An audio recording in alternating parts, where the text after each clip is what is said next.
16 பாட்டியிலேருந்து கலந்துக்குவாங்க. ஈரோடு மாவட்டம் நசீனூர் ஸ்ரீ கமலங்குட்டை கருப்பராயன் சுவாமிகள்லேருந்து கோயிலேருந்து பூசாரிகள் சார்பாக பேசுகிறேங்க.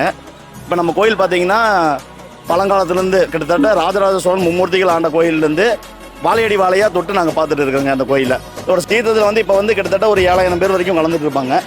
எந்த வேண்டுதல் வச்சாலும் நிறைவேறுது. அதான் நாங்களும் ரொம்ப வருஷமாக வந்துட்டு இருக்கோம் ஃபேமிலியோட. எனக்கு தெரிஞ்சவங்களுக்கு நான் சொல்லி அப்படியே நிறைய பேர் நிறைய வெளியூர்லேருந்து வராங்க. முறையாக இருக்காங்க கருப்பராயன்னாவே அது முறையாக இருக்காங்க.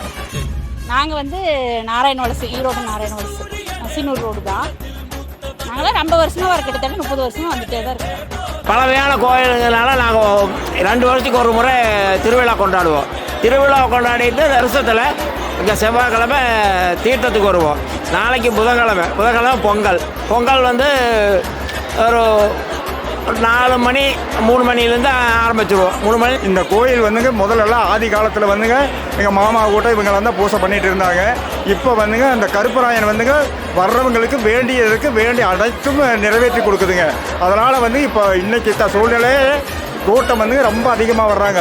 சாமி வந்து ரொம்ப பவரான சாமிங்க. தீர்த்தத்துக்கு வர்றதுங்க. தீர்த்தத்துக்கு வந்து பல்லாயிரக்கணக்கான மக்கள் வருவாங்க. ஏன்னா எல்லாரும் அந்த சாமி வந்து அத்தனை பேரும் நிறைவேற்றி கொடுத்துருக்குதுங்க. அடுத்த நாள் வந்தீங்கன்னா கெடா விழுந்து அதுக்கப்புறம் பொங்கல் வைப்பாங்க. 3000 கடைக்கு பக்கமாக வந்துடும். 3000 கடை பக்கமாக வந்துடும். மேக்ஸிமம் வந்து எல்லாமே அவுட்டர்லேருந்து எல்லாமே லாங்காக வருவாங்க. சக்தி பாதி வருவாங்க. மேக்ஸிமம் வருவாங்க.